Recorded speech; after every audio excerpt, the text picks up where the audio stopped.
Halo semuanya, selamat datang kembali di channel Now and Then. Siapa sih yang gak kenal Willy Salim dan Timothy Ronald? Konten kreator dan pengusaha muda yang cukup banyak diperbincangkan. Namun siapa sih sebenarnya mereka ini? Hari ini, kita akan membahas kehidupan dan sumber kekayaan Willy Salim dan Timothy Ronald. Yuk, kita cari tahu bersama. Siapakah Willy Salim? Terkenal melalui platform TikTok, Willy Salim adalah seorang konten kreator yang mengusung niche borong barang dagangan. Pria keturunan Tionghoa kelahiran 2002 ini sering mengunggah konten borong barang dagangan secara fantastis. Beberapa di antaranya adalah memborong seisi supermarket, membeli semua tiket di bioskop, serta pernah memborong pom bensin hingga kosong. Sebenarnya, aksi ini berawal dari keprihatinannya atas kondisi para pedagang jalanan yang sepi pembeli saat pandemi. Bermodalkan uang tabungannya, ia membeli barang dagangan tersebut dan membagikannya ke orang-orang yang akan berbuka puasa. Aksi ini mendapat simpati besar di TikTok, sehingga ia terus mengunggah konten serupa. Saat diunggah di TikTok, tidak disangka ada banyak orang yang simpati dan menyukai kontennya. Akhirnya, sejak saat itulah ia mulai kerap mengunggah konten dan melakukan aksi memborong barang dagangan. Untuk saat ini, cukup sulit memperkirakan berapa total kekayaan Willy Salim. Namun, jika dilihat dari sumbernya, kekayaan Willy Salim diperoleh melalui beberapa platform berikut ini. Sumber kekayaan Willy Salim yang pertama adalah dari akun TikTok-nya. Memiliki lebih dari 13 juta followers dan mengunggah sebanyak 1.170 video. Jika dihitung dari seluruh video yang telah diunggahnya, kurang lebih Willy Salim telah mendapatkan penghasilan sebesar 67,69 miliar rupiah.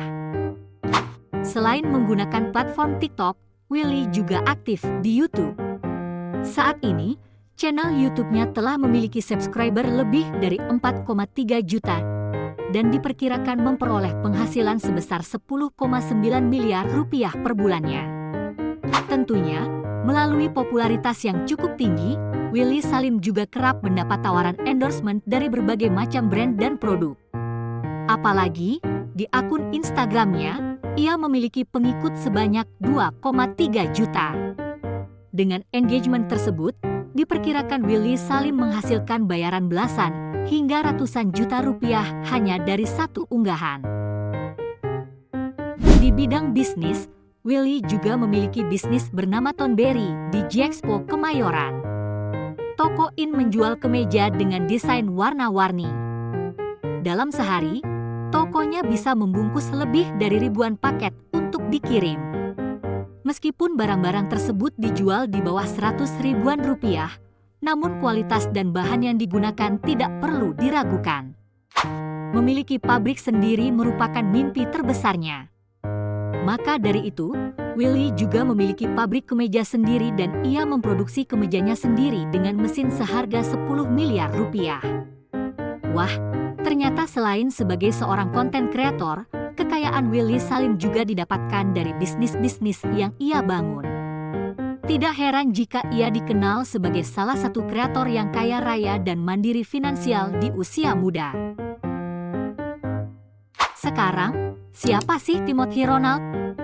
Namanya semakin dikenal karena pernyataannya yang kontroversial tentang membeli kopi seharga Rp80.000 di lobi hotel. Pernyataan tersebut sontak membuat warganet geram dan mulai menyerbu akun sosial media milik Timothy. Namun siapa sih sebenarnya Timothy Ronald? Timothy Ronald adalah pria kelahiran Tangerang Selatan, September 2000. Ia sukses di bidang investasi saham dan merupakan co-founder Ternak Uang. Sejak usia 15 tahun, Timothy sudah berinvestasi di saham dan trading kripto. Terlahir dari keluarga sederhana membuat tekad yang kuat dalam diri Timothy untuk menjadi sukses.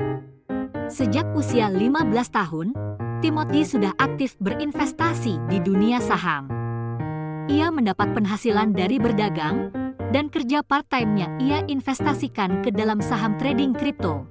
Timothy juga pernah menjadi pemain League Mobile peringkat kedua di Indonesia dan kemudian menjadi joki gamer dengan penghasilan 800 sampai 1 juta rupiah. Saat SMA, Timothy menjadi pebisnis impor dengan menjual barang seperti pomade. Namun tidak berjalan mulus karena produk tersebut tidak terdaftar BPOM, sehingga rumahnya sempat didatangi oleh seorang petugas. Saat kuliah, Timothy juga sudah mampu menghasilkan uang senilai 20-30 juta rupiah per bulan dan mendirikan agensi marketing miliknya sendiri yang terjangkau bagi UMKM. Agensi marketing miliknya menawarkan jasa konsultan bisnis dengan harga yang murah, tak heran jika banyak klien yang membuat bisnisnya kian berkembang. Di usia 20 tahun, Timothy mencapai penghasilan 1 miliar rupiah dari investasi saham di Bank BCA. Dari hasil bisnis dan kesuksesan inilah, Timothy juga berhasil menjadi pemilik dari salah satu peserta IBL, Indonesia Basketball League, Bumi Borneo Basketball. Terlebih dari kritik yang Timothy terima, saat ini ia sukses menjadi seorang pengusaha muda dan sering diundang menjadi motivator di beberapa acara. Ia juga cukup aktif membagikan tips dan trik belajar saham dan investasi di akun YouTube pribadinya.